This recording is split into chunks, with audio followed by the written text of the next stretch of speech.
welcome to the New Earth podcast, which will guide you towards awakening and the embodiment of your highest self through holistic living advice, science, yoga, personal experiences, and expert guests.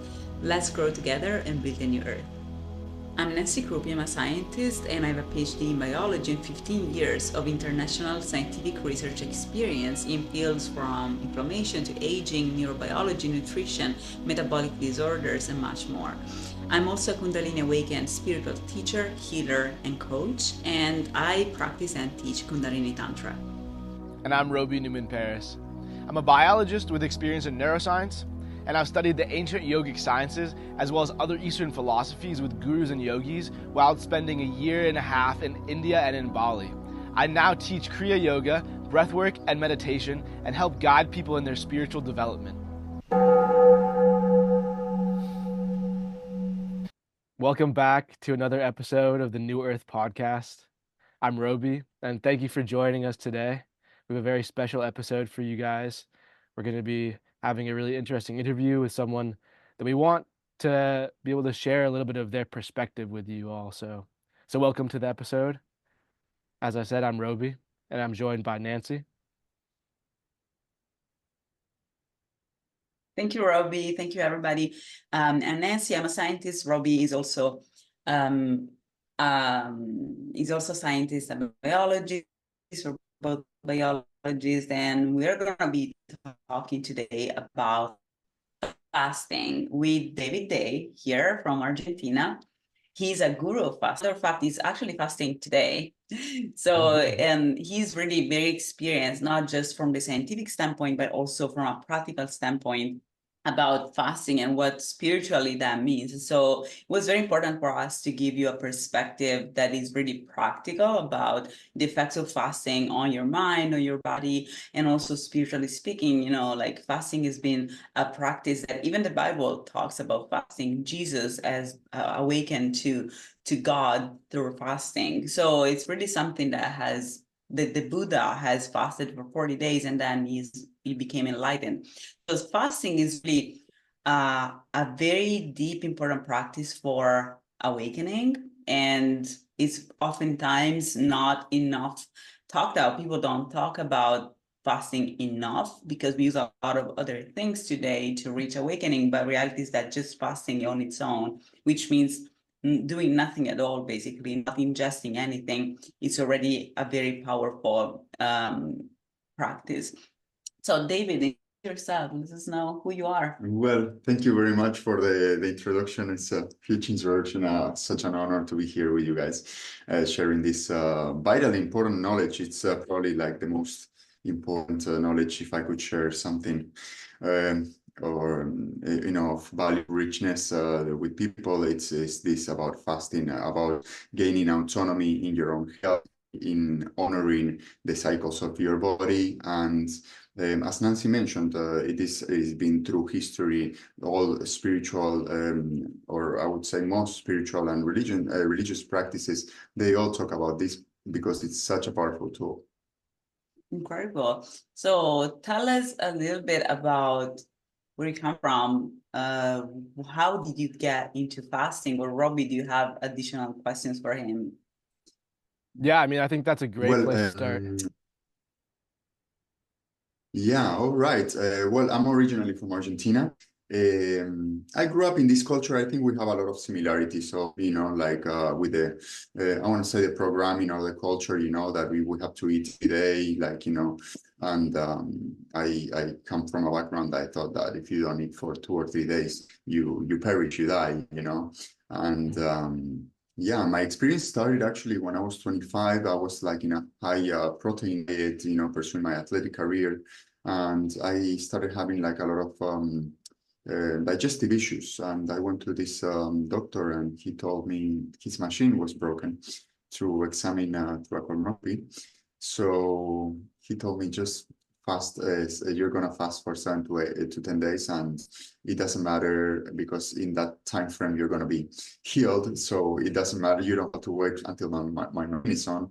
I was 25 and I thought I would die. It was not possible. And that was my first experience. You did it? Oh, yeah, I did it. I did 7 days.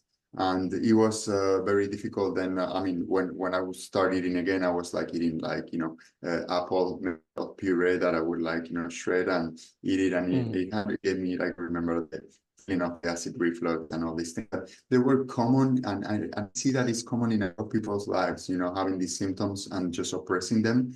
And yeah, and if you don't treat them, eventually I mean, your body will talk to you, and if you don't listen, your body will scream. So yeah, it's better that we acknowledge these symptoms earlier than later. Incredible. So you went to a doctor who basically told you fast just for 10 days instead of, which is something that doesn't really happen so much in the United States, that a doctor will not prescribe you a pill and instead just tell you, you know what, just fast.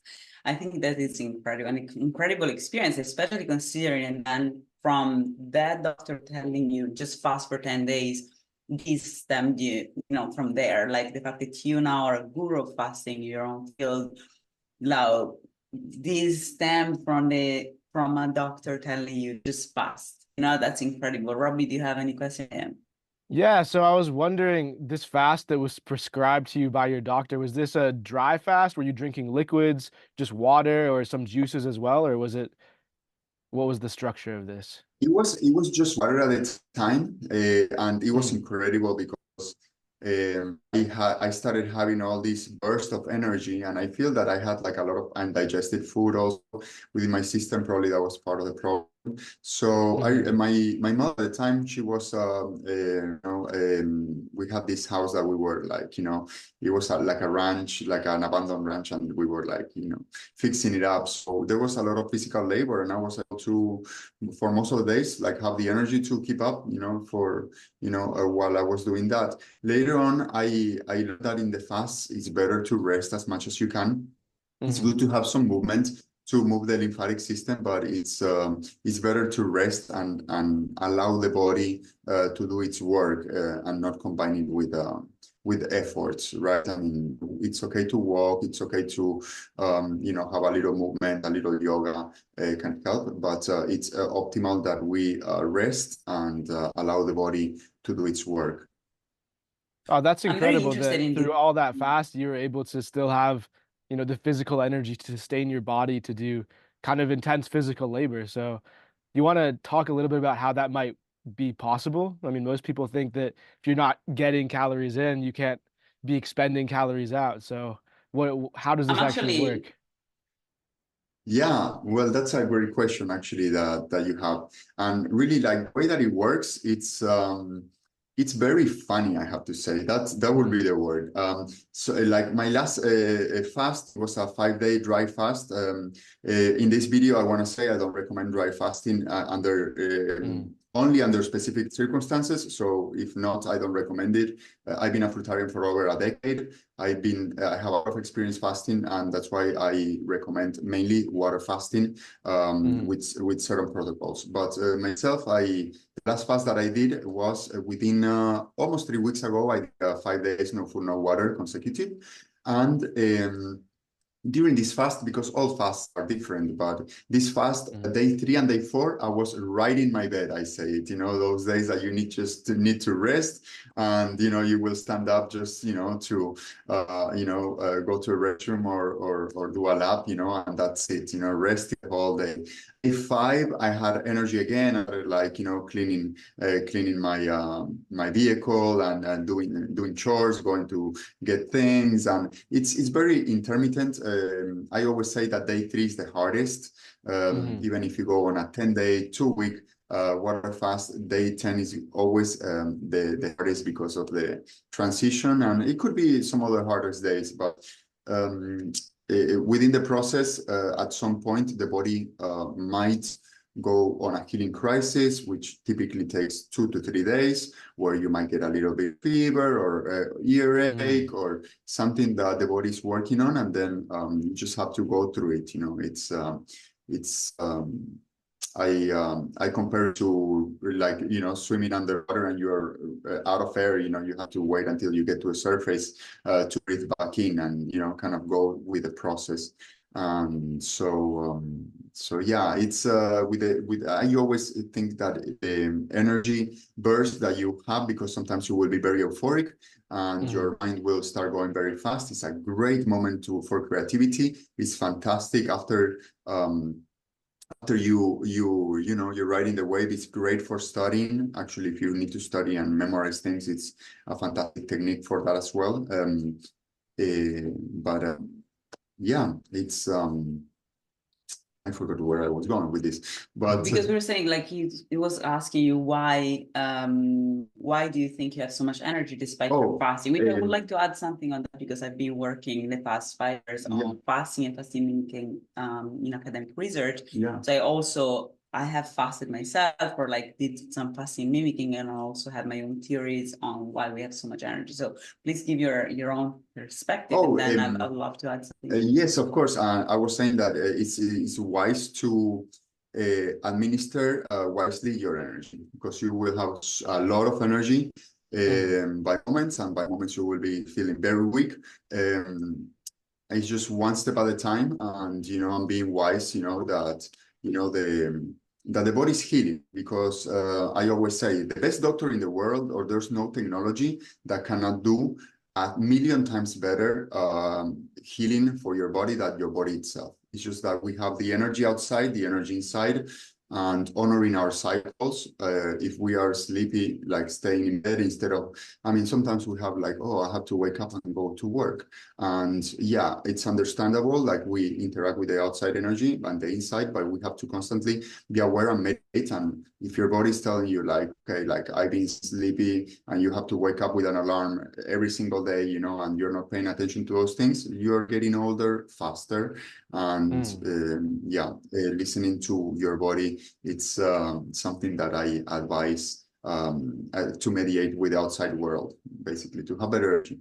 Absolutely. And like, this is the problem of the capitalistic society, in which we have just simply become tools for profit for corporations, and so in the end we have completely disconnected from our bodies. We're completely disconnected from listening to our symptoms and from going through what you're saying, our cycles. We have cycles that we have to go through them, because our body is built to go through those cycles in a way that is healthy and is meant to heal itself. And to that is actually, it connects perfectly with the reason why we have so much energy as well. First of all, because during fasting, the glycogen starts being utilized as well, because we don't have glucose in our body. And so after the first day in which the body kind of struggles because of the lack of glucose in our blood, or like lower glycemia, then all our resources start being mobilized from fat and from the glycogen stored in our body. And so at that point, the body starts again mobilizing resources and using the inner resources, which is the reason why then we lose weight. And fasting helps with increasing obesity and adiposity, because we start mobilizing, not having any input of food from the outside. We have to use the inner resources. Also, I have a patent that shows that fasting helps with strengthening the muscle, skeletal muscle. And the reason, my own theory for that is that, for example, evolutionarily speaking, we are meant to go through fasting sometimes, because, we're talking about, like, most of our evolution actually happened throughout prehistory, during times in which we didn't have society, we didn't have all the things we have today. And we go hunting, we have to go harvesting things for us to eat. And so every time the body, basically the only people that survive today are those who, when undergoing fasting, reactivated cell regeneration, cell strength, muscle strength, for them to find a better place for food. Because those who did not simply died, and they're not here, because we all are meant to go through, we all went through a lot of fasting through prehistory, because by the time you find the food, and then maybe there's no food more, or you have a prey and then you don't have a prey anymore. And so people initially used to go through eating and fasting cycles constantly. It was just how it was. It wasn't like that we eat multiple times a day. And so we have literally evolved with fasting. We have co-evolved with fasting, which is the reason why fasting is such a powerful tool. because fasting, we respond to fasting by regenerating, by reactivating our brain, by working better, by our brain becomes sharper, our muscles become better, our body starts using its own resources. So it's almost as if we become kind of complacent and lazy. Our body becomes lazy when we eat. And then once we go through fasting, it reactivates again, because it means it needs to find food. It needs to find a new place to stay. It needs to find a better environment. And so we have evolved with fasting in a way that we respond to it by enhancing our own abilities and self-healing. And so it's really powerful because of that. But we have forgotten, because now we eat all the time and we eat constantly, and this is really my own personal explanation on that. But please, Robbie, like, add something if you like. Yeah, I think I really want to emphasize the point that you just made about not losing any actual skeletal muscle during the fasting process, because from my perspective as someone who has fasted several times but never in really long periods, one thing that I would feel, and I think other people would also be a little bit afraid of, is that if they do one of these long fasts, let's say 7 days to up to 2 weeks to 14 days, that they're not just going to lose fat, they're also going to lose their skeletal muscle. And I think a lot of people that would be interested in kind of fasting protocols are people that are already very physically fit.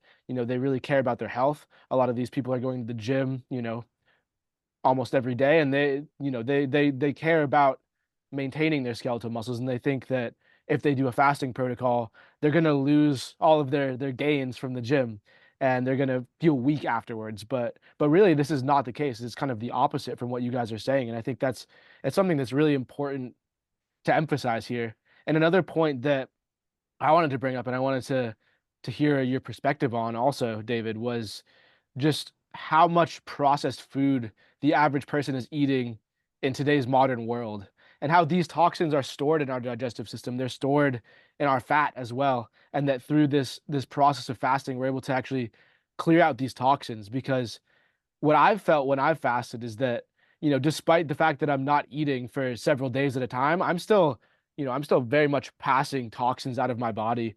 And each day that I go on the fast, I feel clear. My mind feels more sharp and focused. I feel lighter in my body, and I feel like my whole internal digestive tract is functioning more smoothly. I'm like clearing out all of the gunk that's accumulated there from just the way that we've habitually started to consume, very processed foods and unhealthy foods. So what's your experience with that? I'd love to hear about kind of how you felt the fasting process can help you get rid of some of these accumulated toxins. I love your question, and actually when he was talking about this, this is an input that I wanted to add. So your question really aligns with what I wanted to say. So I want to give 2 points and get back to the muscle also, like in a moment. But to answer this first, I think that we live in a society that it's looking for the magic pill all the time, the magic solution. I have a patient the other day telling me, what do you think of this supplement? Because I want to add the testosterone. My question was, why do you want more testosterone? Because we have all these standards and adding things, we go into a gym and we are adding. So back to your thing, and we in this context that we are adding these magic nutrients and these magic solutions and pills, we are forgetting about the space, the air. We need to, waves go, in cycles. Our breath is on cycles. When we eat, we also need space for assimilation. When we exercise, we need space for repairing. We cannot digest and repair efficiently at the same time. So after a workout, it's great to, mineralize your body or rehydrate, but give it some space, simplify the digestion. And and having these breaks of having 14, 15, 16 hours a day of no food and just like, water mainly, and allowing this cycle of assimilation, this cycle of processing the toxins, the cycle of the death cell programming. That is when dead cells are programmed to die to be replaced by others and produce growth hormone, are very important for our structure. So it's this culture that sometimes we want to be a flower, and this is not only physical, but because the physical, your body is a canvas of your emotions, I always say. So we cannot be flowering 365 days a year, right? We have cycles. We have daily cycles. We have seasonal cycles, and it's respecting those cycles is important. If you put a lot more protein than you should, or a lot more of this, or a lot more of that, you're just giving more work for your body that will accumulate metabolic waste. And more is less in this, because your body will be constantly working. You have no time to rest, and basically you're getting older. Your organs are getting older. It's metabolic waste that we don't account with. So simplifying digestion by the consumption of fruit and raw plants, basically. It's a very, very good way of getting the most nourishment. And also, and other factors that we're going to talk in a moment regarding simplifying nutrition and getting what we need. And regarding, I wanted to touch the point number 2. It's I wanted to touch on when we said about fasting and losing muscle. I do believe that we lose some muscle during the fasting process. After like in the scientific language, after day 3, science says that you're producing up to 5 times more growth hormone. So what this means that you're going to be mainly burning fat after day 3, you're full ketosis, you're burning fat mainly, and you're digesting metabolic waste. And that's why you're going to feel like, it feels uncomfortable by moments you feel fine. Preparing for the fast will make the fast way easier. You lose some muscle, but the muscle that you lose, and this is where we have to trust this beautiful technology of the body that we have evolved for so many years. There's no technology as the body or a plant that you cut a branch and it grows back again, and it knows how to regenerate itself. Our body has that capability of doing that as well. So if we fully trust our body, the cells and the muscle that the body will be consuming is those cells that are old, that are not communicating where the DNA structures, and the body will get rid of not the prime muscle, but the old muscle. And then you're producing all this growth hormone, because the body knows that it's going to have to replace everything. So the body is getting ready. So it's like a winter time. It's like when you are pruning a plant. You prune it on a new one, and in the winter time, get it ready for springtime, for the summer. So, and that's what I was talking with the cycles. Last night, I was talking to a gentleman also, like telling me like, well, I want to have this body or that body. And we are so shaped up by society, how we are supposed to look. And when I help people undergo their fastings, they tell me, well, I'm losing a lot of weight. I look very skinny on the mirror. And yes, of course, that's a cycle that you're going through. It's a cycle that you're going through, generative cycle. And your body will, your body, it's working, cleaning up. And after everything is cleaned up, we can put everything back in, and, in a orderly manner, and you will get much more strength, much more mental clarity, and much more spiritual awareness by this process. But respecting the process, respecting the cycles, it's something that we need to learn, because otherwise we need to learn it if we want to have a better quality of life, basically. I want to add something on the muscle, because actually I've been working on muscle regeneration in the past 5 years, and the association with fasting. And you know that, in fact, fasting boosts muscle regeneration. It literally induces muscle cells to regenerate. Just muscle cells are built to regenerate when fasted, to the point that the main protocol to induce muscle cells differentiation in vitro is actually to fast them. So fasting actually induces muscle cells to redifferentiate into fibroblasts, into myoblasts. And so you're right that, you know, fasting is like going through winter, going through something that gets rid of all the waste and all the debris and all the things that we don't really need, that are not doing their job properly. And at the same time, that gives space to new things to form, to new cells to regenerate. So it is true that we lose something, but as you're saying, you're losing something that you didn't need, that was kind of like a burden for your body, and you're replacing it. Once you start you're replacing it with the new stuff that works better and it's new. And so you're literally regenerating your body. But like, to respond to Robbie's question, what do you think about toxins? Like, you told me a very interesting story the other day, like a month ago, about what happens to your body once you start going through these long fastings in which you really like get rid of like darkness, things that you have inside, like that. I think is really linked to what he's asking you to about the toxins. Like, what is your experience really getting rid of toxins from your body? Absolutely. Well, your body will start going deeper into the healing. And as it goes deeper, and it's going to start cleaning more intensely, the cells, and that's why I always also, it's very important to have like a good protocol prior, so you can like clean your colon, clean your intestines, and so your body has less work to do, because it has lots of work to do, and you can go under 1, 2, 3 long fast, and it's like with a standard diet that we have culturally. It takes time, it takes years, literally, to and there's not going to be a day that, oh, I'm clean today. You're just going to feel like your horizons expanding. You're going to that you can run more, you're going to feel younger again, and you're going to have more energy than probably ever before, because if you're maintaining a physiological diet, which is a raw diet, no species in the planet cook their food. So if you follow what is natural, or what I consider personally that is natural for your diet, and low metabolic waste, high detox, high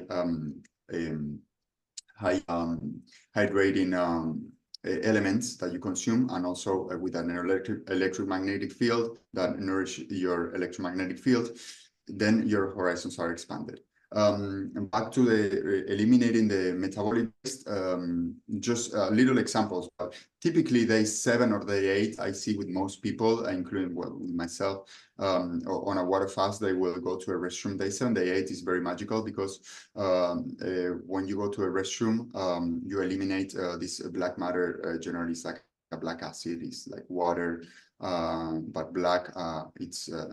It feels like you're a Tabasco salt spicy thing. It's I have personally experienced that up to a day 14 or 15, where your body is like eliminating old stuff, and then after you're refeeding, you will still feel the smells and old things coming out from your gallbladder, from your liver, all things from your intestines, and also like debris from the cells that are getting the body's getting rid of, and it's going to get rid of that through urine, through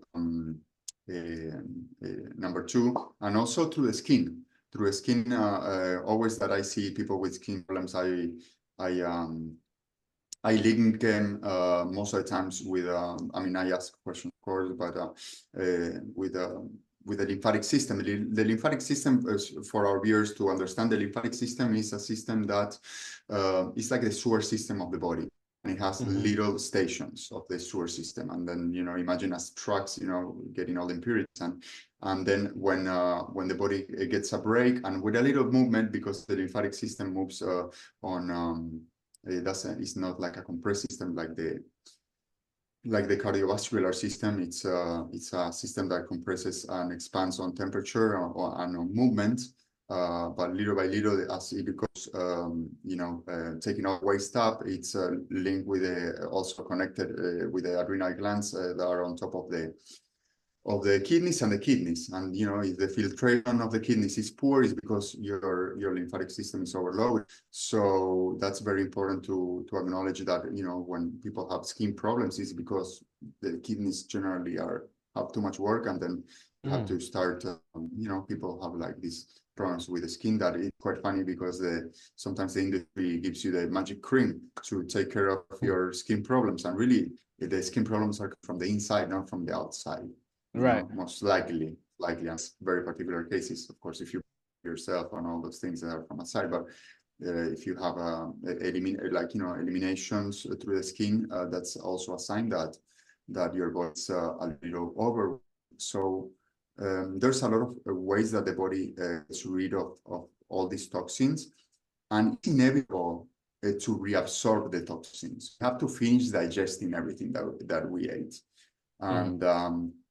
And sometimes this is very important for me to mention, because people sometimes, and I was part of that belief as an athlete, is like, oh, I can eat whatever I want because I burn it.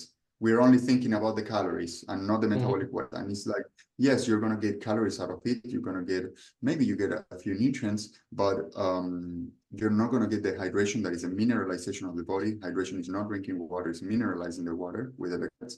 And you're gonna get a lot of metabolic waste that is work for your body to get rid of all these toxins. So and not everything can be not the body cannot get rid of everything. There are certain things that really accumulate, and especially in the dead cells, that are the cells that, as Robbie, as we were saying, are the cells that with fasting we get rid of. Those are the cells that are more permeable to toxic waste, because they don't have a good membrane. Their membrane tends to be a little broken or not fully functioning. So that means that they're more permeable to toxic waste and to accumulate things from the outside. And so that is really the problem. But with fasting, what happens is that those cells that are full of toxins, are full of things that are already accumulated, that we eat also with our food, because toxins are contained in the food. And so all the toxic food and the junk food we eat do not only contain calories, but also contains molecules of any kind. And certain molecules are not something that we absorb, we don't use, we don't need, and tend to go into our dead cells. And so killing those cells and getting rid of them and really doing some decluttering of our body, it's so important, because it's what allows us to really get rid of all these toxins, all these waste that are ultimately there to intoxicate us. They don't really have any biological function other than inducing pathologies, inducing illnesses, and poisoning our body, basically. So let's go to the next question. Robbie, what do you want to ask? One thing that I wanted to again emphasize from the last thing that you were saying is just going into a healthy diet and what that looks like. Because one thing that I also truly believe is that food is not just the physical components that you're eating your body. There's also this energetic, or as you said, electromagnetic spectrum aspect to the foods that we eat.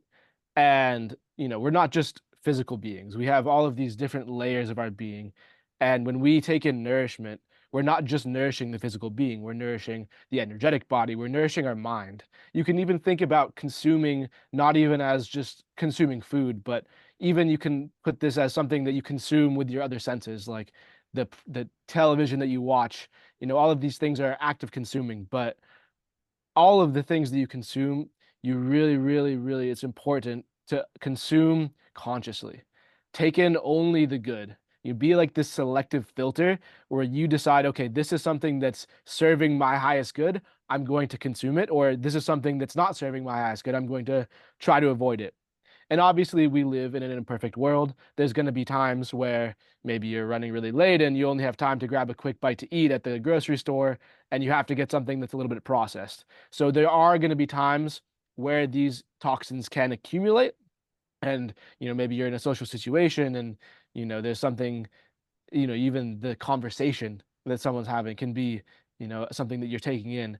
And this can be something that can also affect you in that same kind of negative way. But the most important thing is to try to do your best to be pure in all of the things that you're taking into your body. So what you're mentioning with, high energy foods, these are foods I'm sure you would agree are mostly raw, or from your perspective, probably entirely raw. And these are full of what in the yogic system we call prana. So prana is just the life energy of the universe around us. And different foods have different qualities and different levels of prana. So when you're trying to nourish your energetic body, you want to be taking in very pure pranic foods, foods that have not been, processed, foods that have been grown organically, foods that don't have pesticides in their growing process. So I think this is something really important to emphasize. And also just as a note to talk about before, you mentioned kind of like a pre-fasting diet. This is actually something that was relatively new information to me, so I'd love to hear more about kind of what goes into your recommendation for a pre-fasting diet, as I'm sure it's probably just kind of your standard diet at this point. But in order to give people a general idea of, what should I avoid and what is okay if I have a little bit of, and what should I be really trying to eat the most of, so that they can, make the healthiest decisions for their own diet. Because there's lots of different, fad diets that are out there. There's lots of different sources of information. There's people that think, you should only eat proteins, avoid all carbs, people that say, only eat raw foods.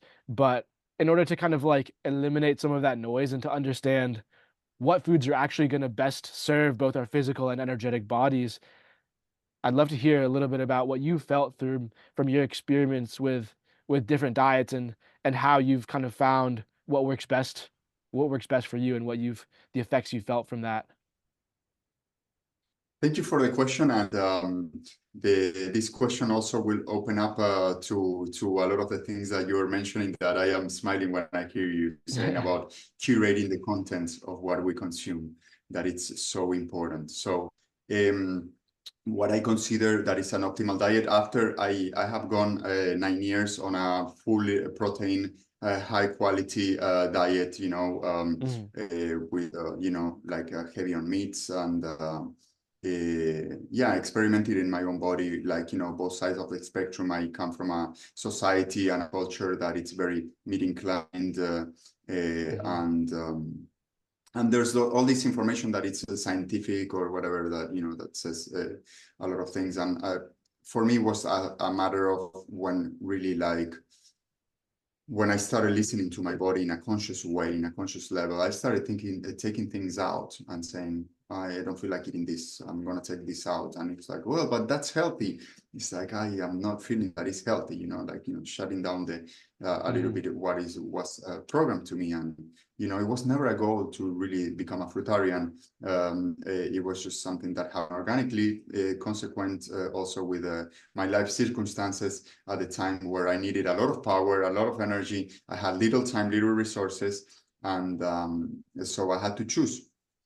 And I am very thankful for this, what at the time maybe were struggles, but really were the foundational bricks of this very powerful information that I was able to learn from these experiences. So as I mentioned before, no animal in the planet could eat cooked food. Through my travels, I experimented the reactions of the animals that eat cooked food.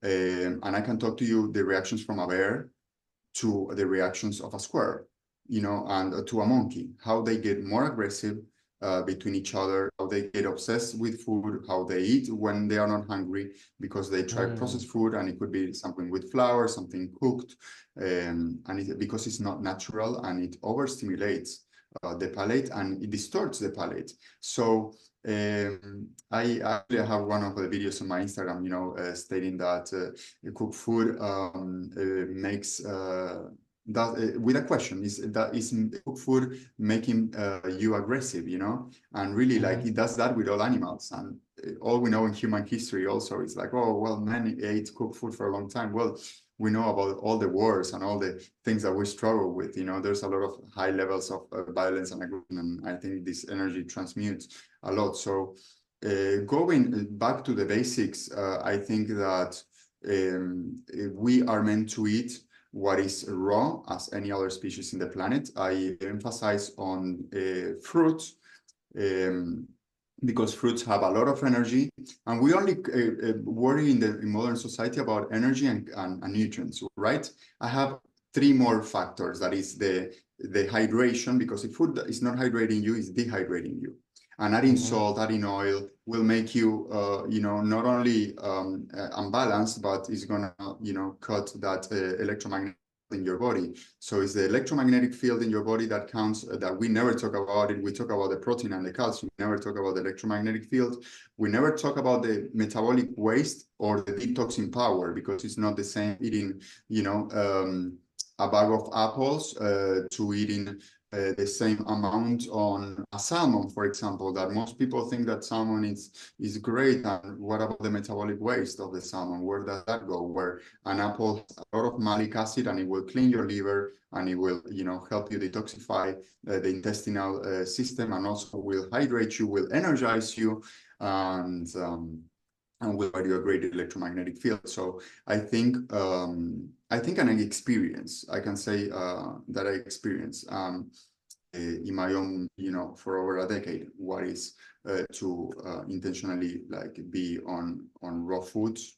And again, it has to do with the quality of your fruits, making sure they are ripe, because a lot we go to a supermarket, a lot of fruits are not ripe, like lemons. You can eat a lemon, but if the lemon is not ripe, it's going to give you acidity. If the banana is yellow and doesn't have the brown spots, it's too much starch, and the starch is very difficult for the body to digest. So we have to wait until it has the brown spots. One of the fears saying this, because I know a lot of viewers will say, well, but the fruit has a lot of sugar. I can absolutely guarantee you that diabetes and all these diseases are not caused by high sugar. The high sugar is a consequence of the problem, but they are not the root cause. So a high fruit diet will not make you fall into diabetes or anything like that. And also the fruit does not contain glucose, contains fructose, which follows a different type of metabolic path as compared to glucose. And so it doesn't really give diabetes. That's why, in fact, to people with diabetes, doctors prescribe apples, for example, as a snack, because it's a high sugar content kind of fruit, but it's not the kind of sugar that induces or can cause or can be potentially contributing to type 2 diabetes. And so, yes. And the fiber as well. That is very important. Fiber, it's what helps you pushing everything out from the intestines. Fiber is fundamental. And then I want to go back after I say this, answering your other question with the protocols. There's several protocols. I like people to have like a raw diet before they do it, at least for a week before, so they can start cleaning their space in their intestines and moving things around. Colon hydrotherapy, it's another recommendation I have for those who has not any surgical or critical colon problems. And that's a case by case. It's very hard for me to say this is the protocol if I don't know the person. So here it's just some information, but no particular advice. The other factor that I wanted to talk to is what you said in the beginning, because I think this is all linked. Curating the information, curating the content that we consume. If we go to a party, and we choose to eat, everything is information, and we are like, oh, it's someone's birthday, I'm gonna have a cake, this and that. I have a lot of people that I work with, and then they are like, oh, I did this next day. Sometimes they are even embarrassed, because I don't judge, but people that it's like, oh, we've been working so hard, and then they feel like they blew it. I always tell them, there's no way of you blowing it as long as you recall all this information. So you ate a lot of Twizzlers or whatever you're eating. Just feel how it feels and remember how it feels. So the next time you feel tempted, the next time you go to a party, you will either eat before or you can fast. I do that all the time. On Sunday tonight, I have a flight. I don't eat. I'm going to be sitting down, then I'm going to be driving. It's why would I eat if I cannot be walking around and digesting properly and not spending a lot of energy? So people are like, no, I have to take the flight. Sometimes, or I have to go to work, as you were saying, and I have no time, so I have to grab a snack. What if you fast that day? And I can tell you that I can do that, and you can train yourself to do that. And I have worked in the corporate world, and I remember fasting as long as 8 days while I had a physical job. Of course, it's little by little. It's not, don't try to do it overnight. But you can go a long ways if you know how to measure your energy, and then you can start curating better and saying oh, there's nothing here for me in this, which is my case most of the time. There's never fruit, and really when I'm in a party and there's fruit, I would say half of the time I'm not very interested, because I'm more interested in the socializing. For me, the purpose is the most important source of energy. We talk about food as the only source of energy. If you don't have a purpose, you can have the perfect diet and you're going to feel weak every single day. because you don't know what you're waking up for. You don't, and if you don't have your purpose, it's important to live your life intensely until you find it, if you want to find it, or if you just want to hang on a hammock as long as you're happy. And that's fine too. But there's so much things to help with your lives that socializing is a way of energy. Exercising. I wake up sometimes tired, and I go for a short run or a long run. Sometimes I go for a long run, and after that I feel energized. After a yoga class, I feel much more energized than before. And sometimes we think about these activities as an output of energy. They are really like a two-way. They are an input and an output. If I talk to you now, we're doing this podcast. I came and I'm a little tired today. It's cloudy, and I'm so nourished right now by this conversation. I feel so happy listening to you, talking again with Nancy. I feel so honored. I feel like, all this energy. I feel that you as a viewer will, be getting some value out of this, and that keeps me excited. And it's like that's a form of energy for me. And I'm getting goosebumps. It's yeah, it's a form of energy. And like, it's sometimes we're like, oh well, I have to go to work, and well, sometimes like, do you like your work? Is your work meaningful? And I'm not telling you go quit your job tomorrow. I'm telling you, make a plan to start working on what you love, and then take a leap of faith. The universe is there with you. We are there with you. Yes, this power of love and connection is just like, that is the energy of the universe. When you break it down to the most baseline level, what animates us, what actually creates this life? It's love. This is the driving force, and this love is expressed as passion, as when you found your life purpose, when you're doing actions and interacting with people in a nourishing way, this love just flows through you. It's almost this current, and it's the same reason why you feel more energized after yoga classes, because you're bringing your energetic body back into alignment. It's allowing the flow that's naturally coming through you to express itself more fully without, all the blocks and kinks that get built up over time. And going back again to sources of energy, one that I really find is a very powerful source, the most simple one, and this is the breath. And in the yogic system, oxygen, this element, has the most prana of anything. So the number one thing that you can actually do to sustain your energy is breathing, and especially breathing in a conscious way, as you do in pranayama, which is, yogic breathing. And actually, I've experienced this when I do, longer pranayama sessions. I don't feel hungry afterwards, even if I was hungry going into the session, which oftentimes I might be because you have to do these on an empty stomach. I feel full afterwards. I feel that I don't need to eat. And maybe if I do eat, I want to eat something that's lighter, like a salad or, some fresh fruit. And, this is something that the yogis for thousands of years have known. This is why, they're isolated in the Himalayas, very high altitude. There's very little food, but they're all right. They're surviving. And it's because they're so in tune with their practice. They're directly able to transmute this pranic energy from the universe around them, whether this is through their breath or even in a more subtle way through their power of their meditation. They're actually just taking in the prana of the universe directly into their system. And this prana is the base source of energy, that you're getting this from food, you're getting this from everything that you consume. But if you're really, really attuned, if you're really pure, you can take it in directly without any external physical medium. And that's also something that I kind of wanted to ask you. And this is, a question that I think a lot of people have skepticism about, but this is something that, there have been documented cases scientifically about this. And this is the topic of breatharianism. And, in the yogic culture, some people have gotten to a state of purity and gotten to a state of depth in their own meditation practice that they don't need to eat any food anymore. And, maybe they occasionally have, a little drink of water, occasionally eat some fresh fruits, but this is not done out of a need. It's more done out of just the pure love of doing these actions. So I don't know, from your experience and from other people maybe you've interacted with on your fasting journey, what do you think about breatharianism? Do you think this is something that's possible, or do you think it's just, a figment of people's imagination? Well, that's a great question, actually, and I love that you bring that topic up.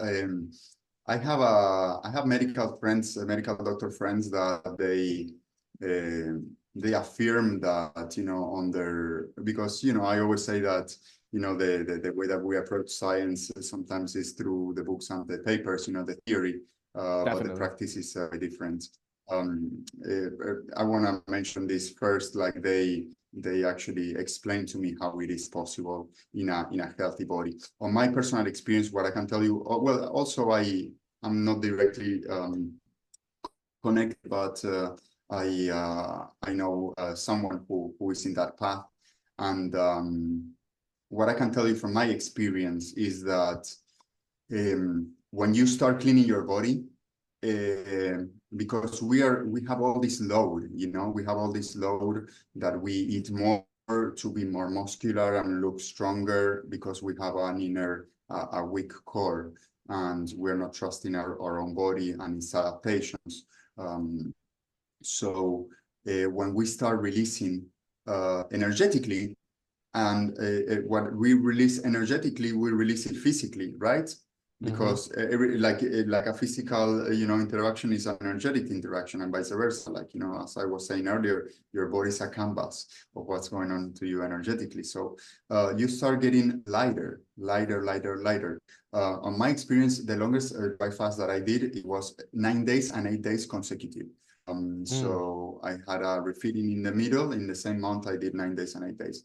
I can tell you, like, within that period of time, like I could feel the electricity in the air. I could feel the trees. Every time I fast, I feel the trees. I feel the animals. Animals approach me if like we are dead, and it's a beautiful experience because everything flows in a different way. If a friend comes to talk to me, I know what he like. I feel his energy. I know like where he's going before he even talks. And that's fascinating because it enlightens you a lot. On the other hand, in order to be breatharian, first off, I think that it's not a decision from the ego. Like, it's going to be a consequence. Definitely. It's like if you, and sometimes we're looking at the end goal. We want to have like the 6 packs and the big chest. And really, it's like that's going to be a consequence if your exercise, it's relevant to what you're doing. Its consequence is not that you have a 6 packs and that you are healthy, because you can be eating junk every day and have a 6 pack because you're doing abs all day, but it's not doing one part, and that's where our society goes. So I want to have like this magical protein or this magical mushroom to give me what I need. And really, like, there's so many layers, like not only in a physical way, but altering our state of consciousness, layers that our body is protecting us. And then little by little, you can open them if you just fast and eat fruit, basically, and so you can, I think that you can with much less. My biggest challenge after doing and I would say it's a challenge, but it's a beautiful challenge, because I like to think that I enjoy, and not all, I like to think, I do in the practice, I enjoy the low notes and the high notes of the piano. I think that's a full life, when you can not attach only to what we just good, or pleasurable, but we can like understand that we are like, we're navigating, and then learn how to navigate like that. We are the whole cycle, like we're the winter, and we're the spring, and we are the summer, and we're the everything, right? Exactly. So we need to be able to enjoy everything, because everything is its own exactly, and it's taking you to the place. So for me, it's a beautiful experience to fast, to say like, I'm self-sustainable, and I can expand my creativity. And in that way, the challenge is that if you do it for a long time, like, well, I came to the US, and the US is a different culture from mine. It was but even in Argentina, it was challenging to. I described it as I felt that everybody was drunk. You're at a party and everybody's drinking, but you're not drinking, right? Yes. And yes. I don't know if you got the designated driver, let's call it, and everybody's like on their vibration, and you're like there, like, and think like everybody's kind of being like silly, or however you feel. Well, I felt like that it was very much. But in normal life, so it's not talking about a party. Right. Saying it's a metaphor. People are so much in their egoic reality, so much in their fake narrative, that when you fast and you get rid of all of these things, you get back to a normal, like, to align with reality, with the truth, to the point that everybody else looks like they're drunk. And I have the same feeling after having a Kundalini awakening as well, that a lot of people are really in their like narrative that makes no sense, and they're completely immersed in it. But like, let's try to just respond to his question first. So what do you think of breatharianism? You think it's possible? Do you like, what did your friend tell you? I think that it's, for me, I can only talk about what my horizon is. I feel that it is possible to go, like amount of number of days, and then I'll tell you in the future if it's possible longer. Because really, it's a thing that also I have so much learning each fast, have so much more awareness. And talking about this drunkenness of people, I also learned one of the biggest lessons is that disease and your problems are serving you. Sometimes people don't want their problems, but your problems are serving you because it's a manifestation of your energetic field and what is going on your energetic field. And if you can solve it real quick, it's not a problem no longer because you have the abilities. But if it's a problem that is there, and I was talking to a friend who is an athlete and has this injury, and now she stopped. And it's like, well, like your body's telling you to stop this activity. I feel that the universe, your God, whatever you believe in, is telling you like, okay, you have to grow in other branches, and limitations, these health issues that people have are really information that instead of being judged and looking for the clutch, so we continue our lifestyle, it's a call to change your lifestyle.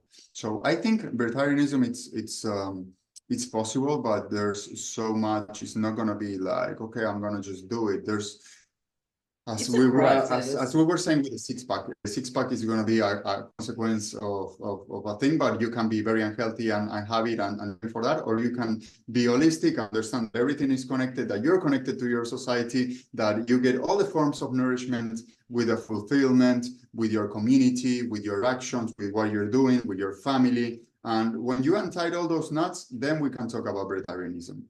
I think honestly, like from that standpoint, I think that we can, and I tell people all the time to also use sound waves, like we can actually get energy, because ultimately what our body is trying to do is to raise its temperature to 37 degrees. That's really what our body does. Like the main function that the metabolism we have ongoing all the time is actually fulfilling. The purpose of it is to keep our body temperature to 37 degrees, because that's the optimal temperature for our process, our body and cellular processes to keep going. That's the optimal temperature for our enzymes to function. And so that's really why we eat. We eat for us to be able to keep our temperature to 37 degrees. That's the main reason. And then to be able to walk and find food, or to think, so that we can strategize to find food. That's really, those are the three main reasons why we eat, and we need energy from the outside.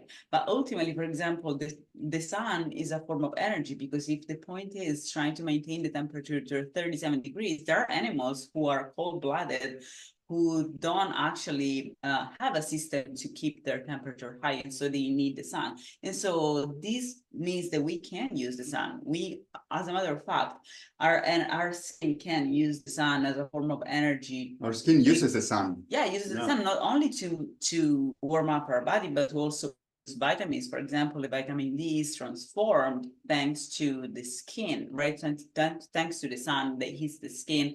And so we are, like plants, capable of receiving different kinds of energies, including the energies from the sun, the rays from the sun, as much as we are capable of receiving sound waves, because the sound waves are waves that are like bigger, and they are received by bodies which are bigger. For example, based on, the antennas, based on how long an antenna is, that antenna can receive different wavelengths of sound, right? And so our body receives a certain sound, and our liver receives another type of sound wave, and so we can receive those waves.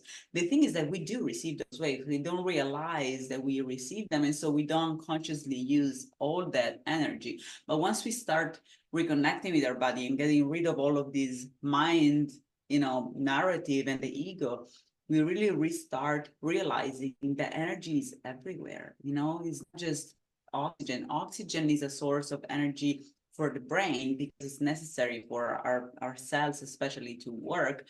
but we have sound waves all the time hitting us continuously. We have electromagnetic fields continuously around us. We have the sun continuously hitting us, if you want. So if you start using consciously all of those things, you don't need to eat them much. Like as I started meditating, I'm eating a lot less now. I eat probably once a day, and I used to eat 3 times a day. Now I eat once a day, and I'm still the same. Like I've lost a little bit of weight, but not even, And again, also physical exercise. Like now electric cars have a system in which they regenerate when they brake, so that the battery recharges when you brake, when you press the brake, right? We are kind of the same, because as we run, our body takes some of that energy and transforms it into happiness and contentment and motivation stuff. And that is energy then becomes available to you to use it for something else. You can use it to create something else that then you're going to need, and it's going to save you time for the next task. Because so all of these things we don't realize, all of these sources of energy, because we have completely lost the actual purpose of what we're doing. What we're doing here is simply trying to maintain our temperature and try to use our brain and use our muscles so that we can provide for ourselves and survive and do all the things we need to do for us to survive to the circumstances of the environment. And I want to touch back to the prana energy, the pranic energy that you were talking about, and the fact that, the love that we eat things and we also absorb the love containing in the prana contained in the food. And I'm not a raw vegan, like I'm vegetarian, I eat cooked food, but I do recognize that cooking food oftentimes can be actually kind of can bring more negative energy. I have written a book called The Fractal Universe and the Theory of Everything, in which I explain my own theory of how the universe works that I had through an intuitive journey.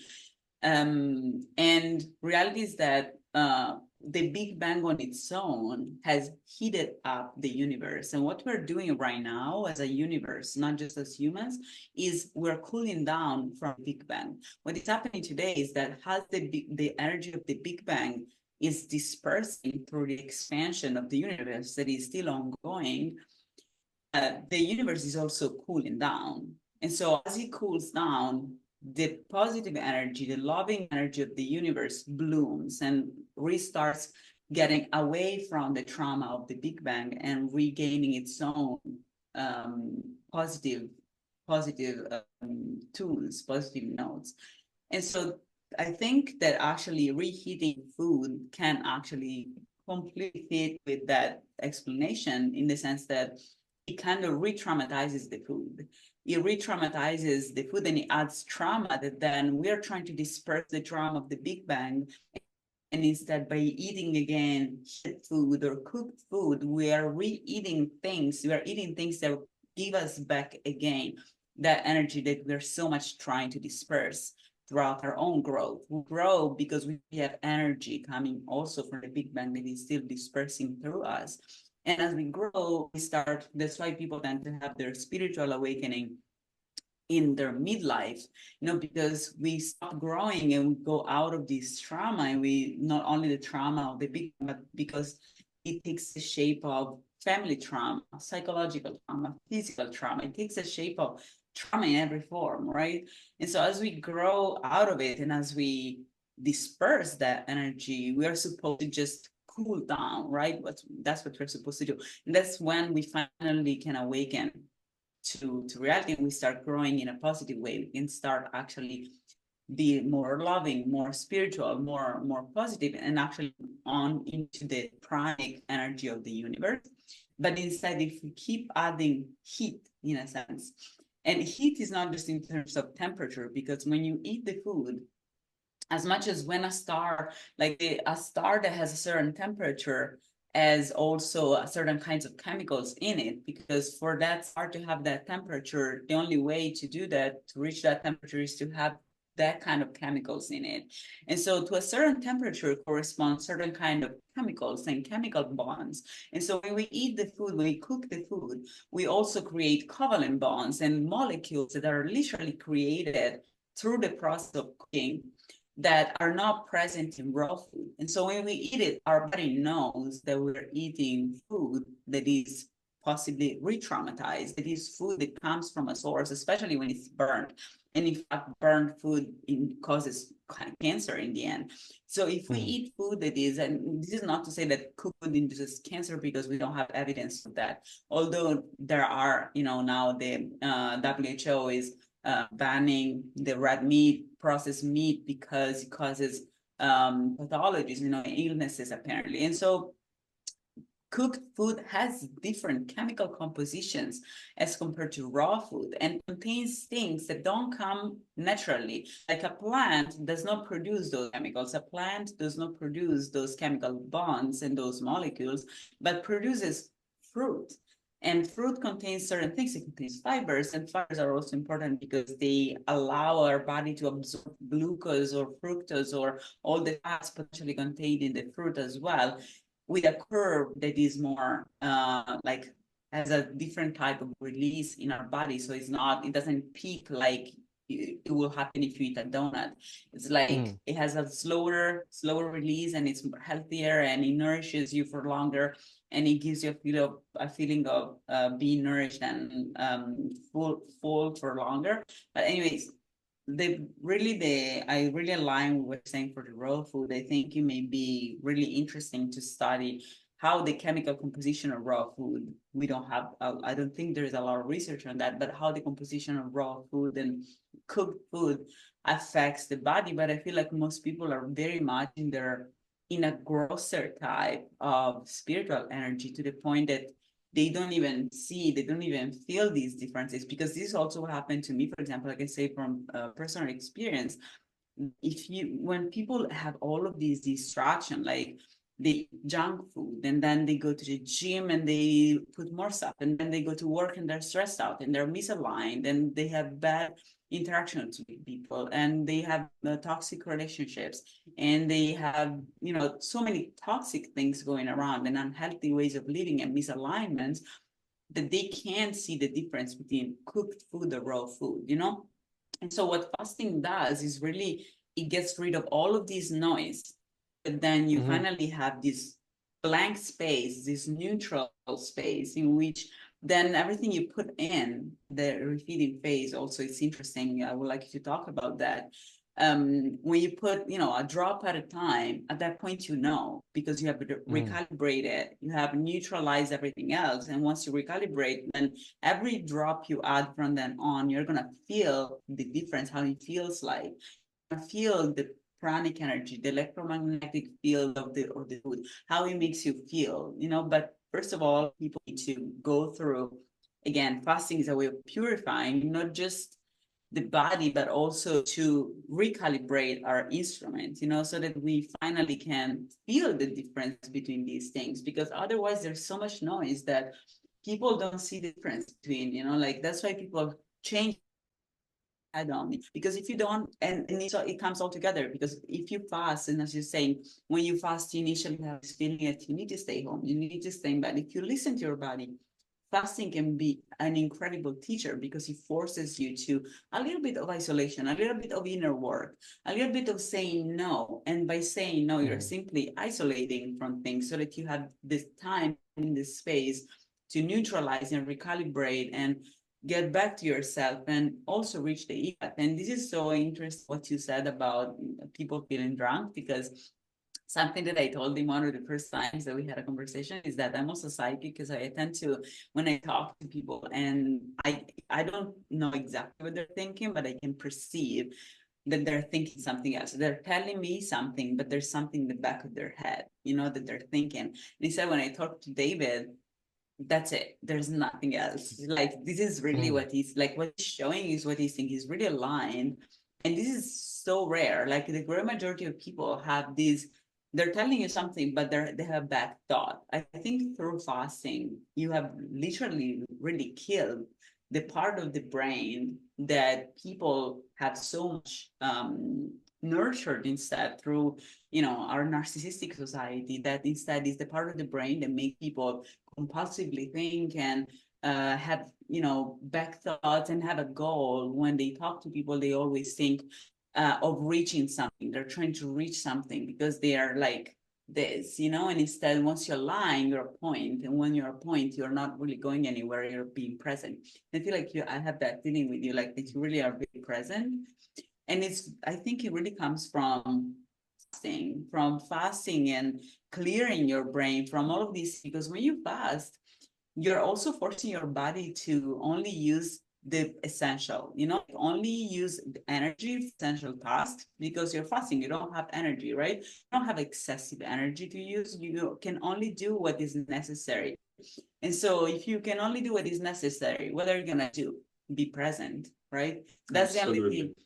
That's the only thing you bring. You don't carry the extra weight. And translating some of the things that Nancy said also, I think it's everything very connected. I feel that, and back to what I said as well, I think that there's two words I'm going to use: curation and boundaries.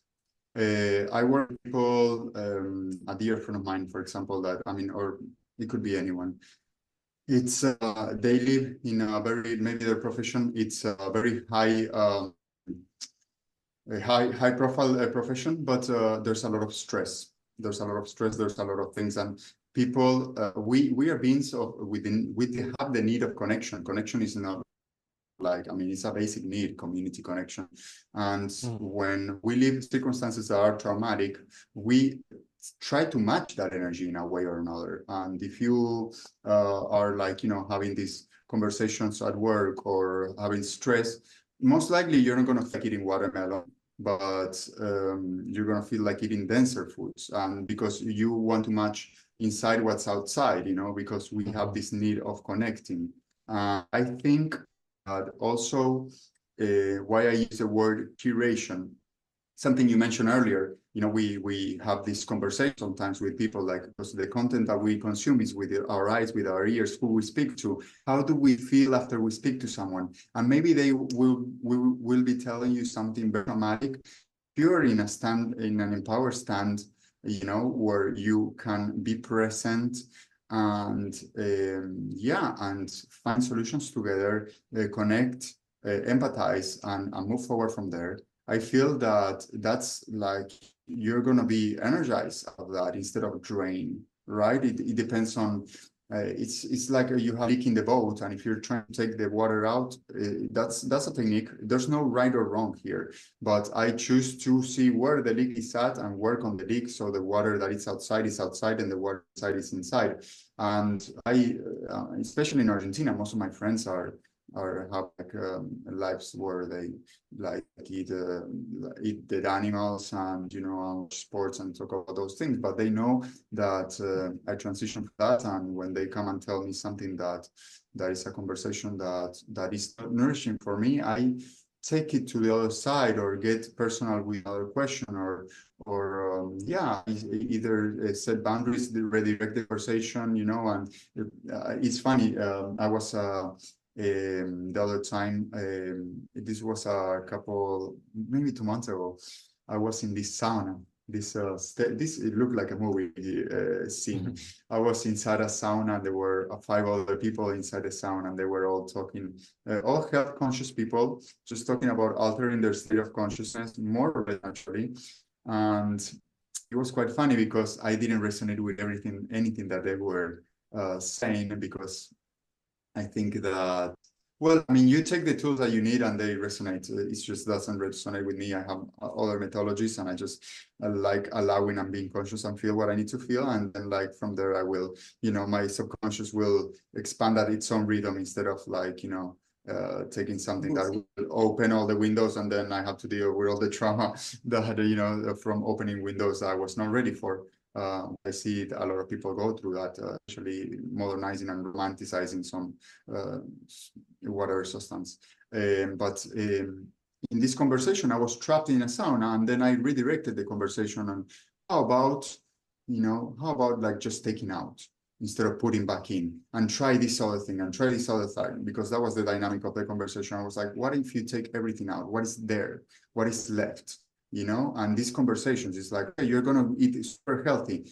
It's not the banana that is giving you life. You're giving life to the banana, because without you, the banana is going to get rotten over there, and it's never going to, it's going to be like, yeah, it's going to be great for nourishment for the next tree. But if you pick it up, you're giving life to a banana. What are you going to do with that energy? And asking those kind of questions, redirecting and being able to read the energy and the intention of where the conversation is at. And sometimes people will have anxiety, and then the intention of the conversation is to back up that anxiety instead of reducing it, right? So we can start reading those things and those needs that people have and those patterns, and just bring them to light in an inspirational way, learning to communicate in those languages, because the language, you have to learn it with each person.